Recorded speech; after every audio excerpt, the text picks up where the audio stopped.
Chapter 12. Saturday. So, are we just going to knock and ask to see the baby?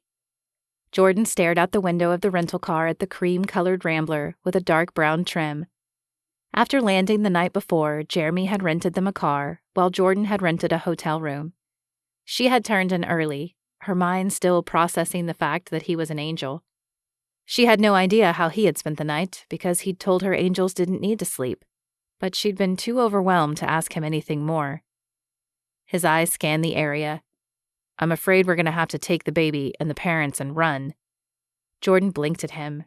"We're going to kidnap them? What if they won't go with us?" "Then we will do what we must. It is important that we get the baby out alive." Jordan's eyes narrowed. Why did she feel as if Jeremy wasn't telling her the whole story? "How many demons are there, Jeremy?"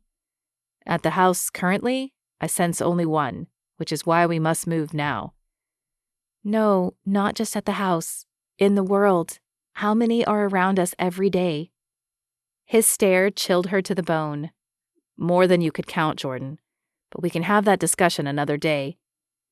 "So why is he so important? There have to be many other people at risk." She didn't know why she was asking or why his answer was so important to her. Why couldn't she just accept his help and save her son? Jeremy sighed, and though his gaze continued to flick back to the house, he humored her. "There are many important people at risk, but there are others reaching out to them, watching over them. You are my responsibility, as is your son. So can we please go now?" There was more going on than Jeremy was telling her. Jordan was sure of it. But now was not the time to argue. She opened her door, took a deep breath, and walked toward the front door. The doorbell made a soft chime as Jordan pushed the lighted button. A moment later, the door swung open, and Heather Blakely smiled at her. Fresh-faced and blonde, her hair was pulled back in a ponytail, and she exuded comfort in her loose-fitting, cut-off jeans and t-shirt. A look of surprise flitted across her blue eyes before a smile turned up the corners of her mouth. "Jordan? What are you doing here?" Jordan took a deep breath and forced what she hoped was a smile in return. "Hi, Heather. Are you busy?" Heather's eyes narrowed as she looked Jordan over more closely. No doubt she was curious as to why Jordan was on her doorstep unannounced. There might even be a piece of her that wondered if Jordan would try to reclaim her son, though the adoption paperwork made that impossible. "Not at the moment, but Samuel will be waking up from his nap soon." Samuel. She hadn't known what the Blakeleys had named him, hadn't wanted to know. It had been hard enough holding him at the hospital and looking down into his clear blue eyes that had never seen evil and knew her only as the one who had given him life for 10 months. Somehow, Samuel seemed to fit him. It wasn't what Jordan might have named him had she kept him, but it felt right in her head. "I was hoping I could talk to you for a bit and maybe see Samuel when he wakes up." Jordan looked to Jeremy for help, but he was no longer by her side. Where had he gone? She swallowed and prayed that Heather wouldn't send her packing. "Of course you can come in." Heather stepped back and held the door for Jordan to enter, but a look of caution still danced across her defined features. "What's this about, though, Jordan? I thought you didn't want to be in his life right now." Jordan opened her mouth to answer, but before she could, Samuel's cry pierced the air, followed quickly by a shout from Jeremy. "Jordan, get the baby and run!" Jordan glanced at Heather to gauge her reaction, but Heather hadn't seemed to hear Jeremy. Instead, she had sauntered over to a table where a baby monitor sat and was staring at the screen. "That's odd. He usually sleeps longer." "Heather, we have to go. Grab whatever you need for Samuel. Is Dave here?" The expression on Heather's face morphed from caution to fear. "No, he's at work." "What do you mean, go? Go where?" The sound of metal clanging against metal reached Jordan's ears, along with some high-pitched noise that she couldn't place, but sent the hairs on her arms standing at attention, like they had whenever someone had run their nails down a chalkboard. "Jordan, hurry!" Jeremy's voice sounded strained, and a loud crash punctuated it. "What was that?" Heather's head whipped toward the hallway behind her. "Was that from Samuel's room?" "Yes, Samuel is in danger. Please grab anything you need for him. I'll grab him and meet you outside. Go!" Jordan's voice took on an authority she didn't feel, but it spurred Heather into action. As she hurried to gather items for Samuel, Jordan walked toward the noise. Samuel's cries were louder as she approached, and a bright light shone underneath the crack of his door. Unsure exactly what to expect, Jordan flung the door open and froze momentarily. Jeremy no longer looked like the boy she had met. Golden wings spread from his back, and in his hand he held a sword. His chiseled face had a hardened fierceness she had never seen before. She could tell he was fighting someone, or something, but she could not see it, only Jeremy. He glanced her direction as he parried and thrust his sword. "Grab him and run!" The loud voice seemed to fill the room and permeate every inch of her body.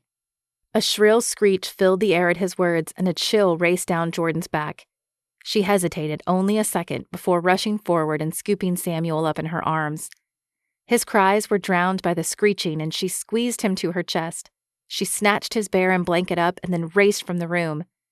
Heather stood at the front door, fear in her wide eyes and a diaper bag slung over her shoulder. "What's going on, Jordan? I'll tell you in the car. Come on."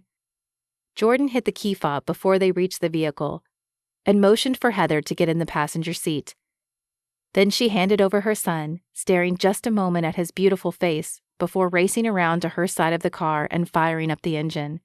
She didn't like leaving Jeremy, but surely he would get in touch with her when it was safe to come back and get him. Heather squeezed Samuel to her chest, and her voice was still laced with fear when she spoke again. "Jordan, what is going on? I'll tell you everything when we get someplace safe. Can we go to Dave's work?" Heather nodded and issued directions as Jordan drove. Kat took a deep breath as she pulled open the door of the restaurant. Jason had picked a small, quaint venue, for which she was glad.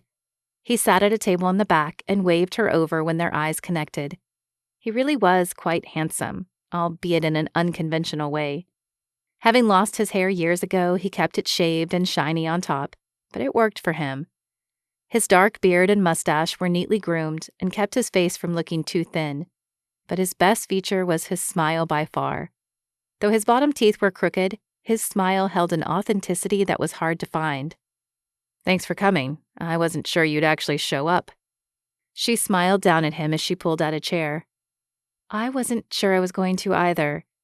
A look of hurt flashed across his hazel eyes, and Kat quickly continued. "But not because of you." "Because of your friend?" he asked. "Partly." How much should she tell him? She wanted to help him, but not send him running. "Well, I'm glad you came." It seemed like a good place to end the conversation, so Kat let it rest. There would be plenty of time to bring it up later. After the waitress dropped off menus and they both ordered, Kat focused on Jason again. "So, how long have you been working at the gym?" Jason lifted his water glass and took a sip. "About 3 years, but I trained with Brian when I was younger." "How much younger?" She wasn't exactly sure of Jason's age, but she pegged him to be about her age, mid-30s. "Since I was 17. I've been fighting a long time, and then I joined the military for a few years. Then I got married and divorced and ended up back here." "Wow, that sounds like a lot." Kat ran a finger down her water glass. "So, marriage didn't work out for you?" Jason chuffed and offered a crooked smile. "I'm kind of a hot mess, and so was she. 2 hot messes don't mix well together, unfortunately." "Why do you think you're a hot mess? I know I don't know you well, but you seem pretty grounded to me." He took another drink and then smiled again, but it was sadder this time. "I put on a good show, but at 34, this wasn't where I saw my life." Kat understood that thought. Though she technically had the job she'd worked for, she was suspended at the moment, which had certainly not been in her plan. Plus, she didn't have the husband and kids she thought she would by now. It's not too late to change it, you know. "I don't know. You have to want more, and while I do, I don't feel like working harder to get it right now." Kat's heart hurt at how broken he sounded, him and Raven both, and she wondered what his story was, what her story was. And then she wondered if the rest of the people she saw lights around were just as broken. "Anyway, that isn't why I asked you to lunch. I wanted to know more about you because you seem so different." And that was her cue. "I'm not that different from you, Jason. I have the job I've always wanted, though I'm on suspension at the moment. His brow lifted in a silent question and she chuckled. I'll tell you more about that in a minute. I thought my life was in order until Stella died. Then I had this crazy anger that took a hold of me. It wasn't until I found my way back to God that I found peace.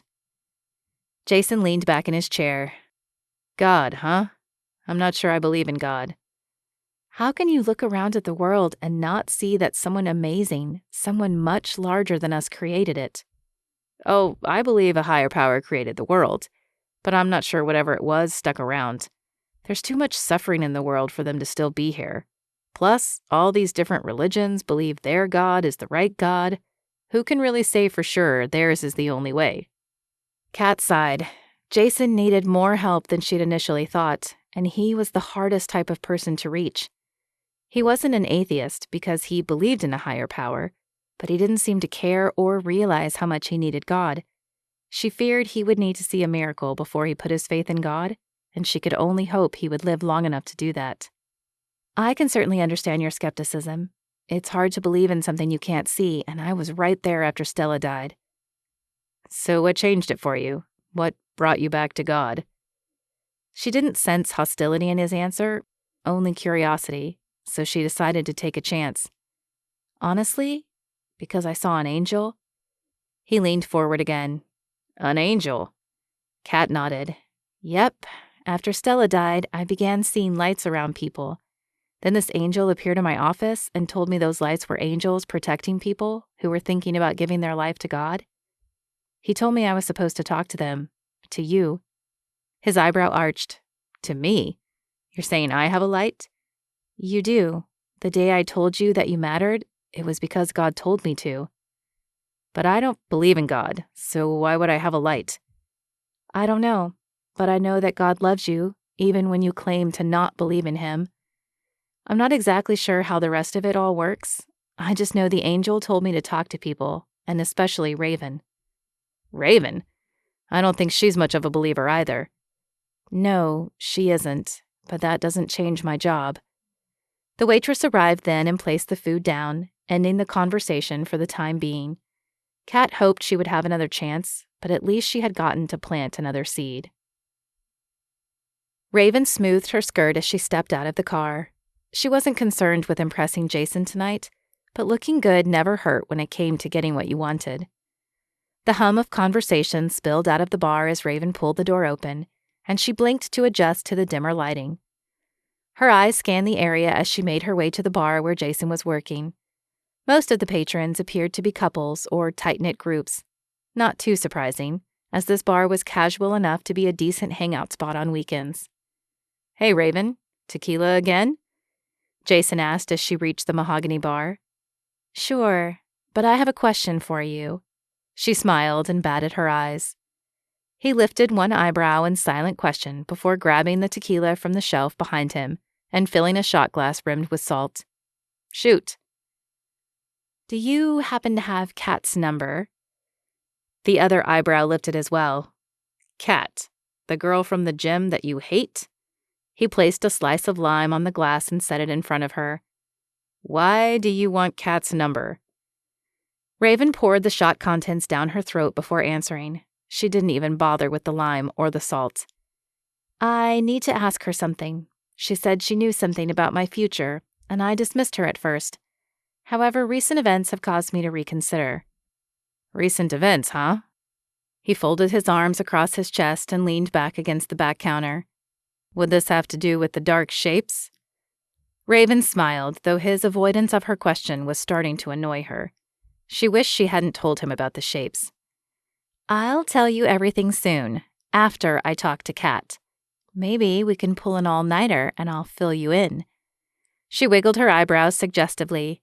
But first I need to know what it all means. Now, I know you've been chatting with her during class. So do you happen to have her number? He considered her a moment before reaching into his back pocket and pulling out his wallet. I do, actually. In fact, I had lunch with her today. It seems she needs to talk to you, too. Anger sparked within Raven, and her jaw clenched. Kat had gone to lunch with Jason, even after she'd said she wasn't interested, and she'd talked about Raven? It appeared she had more than a few questions for Kat. "Lunch, huh?" Jason smiled and shook his head at her as if she were being ridiculous. "Yes, lunch. But relax. She's way too religious for me. So if I give you this, do you promise me it's only to ask questions and not to harass her?" Raven took a deep breath to keep her irritation from snapping at him. If there was nothing going on between them, then why was he being so protective of Kat? "Yes, I promise. I only want to talk to her." After I give her a piece of my mind, Raven thought to herself, but Jason didn't need to know that. He held her gaze a moment longer, searching her eyes for deception before opening his wallet and pulling out a small piece of paper. "This is her cell number. She told me to call if I had any questions or needed to talk." Raven removed her phone and snapped a picture of the number. "Thanks, Jason. I appreciate it." She smiled and placed a $5 bill on the bar to cover her drink before heading toward the exit to make the call in a quieter environment. Her fingers shook slightly as she dialed the number. Did she really want to do this? It felt like opening Pandora's box, and somehow she knew it was going to change things forever. "This is Kat." No turning back now. "Kat, it's Raven. We need to talk." Kat had no idea what to expect when the doorbell rang, but she was not prepared for the slap that landed across her cheek. Her hand flew to the angry red mark. What was that for? That was for going to lunch with Jason. I told you he was mine. "You came all the way over here to slap me?" Kat couldn't believe the nerve of Raven. "No, I do have questions for you, but I couldn't ask them until we had this sorted out. Now, are you going to let me in?" Kat chuckled at the irony. The Bible said to turn the other cheek, but she hadn't thought she would ever really have to do that to reach someone. Evidently, Raven believed in being the exception to the rules. "Sure. Come on in. My lunch with Jason wasn't really a date, just so you know," Kat said as she shut the door behind them. "I know. He told me you were too religious for him." The condescension in Raven's voice was thick, but Kat let it slide. She had known halfway through the lunch that she and Jason would never work out, even if the rapture wasn't imminent. "Would you like some tea?" Kat asked as Raven sat on her couch. She'd never seen the girl look nervous, and she certainly wouldn't have expected it after the angry greeting, but it filled the air around her now like an invisible field. No thanks." Raven's eyes scanned the room, and though she knew she shouldn't care, Kat wondered what she thought. Her living room was decorated minimally. Kat wasn't a fan of clutter, but she did love books and photography, and they were dispersed throughout the room. So, Kat wasn't sure where to go from here. Did she ask Raven why she was here? What had changed her mind? Or did she wait for Raven to speak first? "So, you're probably wondering why I called you." Raven's eyes focused on Kat. "I must confess that I am. You certainly didn't seem open to what I was saying before." Kat lowered herself into the chair closest to Raven. "Yeah, I wasn't. I'm still not sure I am. But I've had some things happen that I can't explain, and I guess I'm hoping you can help." Kat nodded, wishing Raven had accepted the offer for tea. She could really use something in her hands right now. "I'll do what I can. Do you want to tell me what happened?" Raven bit her lip and ran her hands down her skirt, one that was too short for Kat's taste, before speaking. "First, can you tell me what your angel looked like? Micah, right?" "Micah?" Kat certainly hadn't been expecting that question. "Yeah, his name is Micah. Well, before I knew he was an angel, he was pretty regular looking. Dark hair, blue eyes, chiseled features. Almost like they were etched out of stone, which makes a lot more sense now. Why? Would it be possible for him to make something out of nothing, or make me think I saw something that wasn't really there?" Raven's eyes slid to the side as she finished the question. Something had definitely rattled her. "Yeah, I think it might. When I was struggling with my anger, I decided to see a therapist. I went to this building and sat on this woman's couch in an office. But when I went back a few days later, the building was boarded up. No one had been there for years. Micah told me later that the therapist I had spoken with had really been an angel. Is that what you mean? Raven's eyes widened. Yeah, that's exactly what I mean. I went to work early one day because the dreams were keeping me up. Kat leaned forward, interrupting Raven. Wait, dreams? I'll get to them in a minute. Anyway, I went in early and I got this call on my cell that I needed to come to this office upstairs. I'd never been there before, but there was a man with dark hair and blue eyes who introduced himself as Micah. He said he was my counselor and he wanted to talk to me about the shapes I was seeing and my... Her mouth snapped shut. Kat wanted to urge her to continue, but it was clear Raven wasn't comfortable discussing whatever else he had asked her about. Raven ran a hand through her hair before continuing. Anyway, last night I decided to return to ask Micah more questions, and the room was there, but it was no office. It was empty.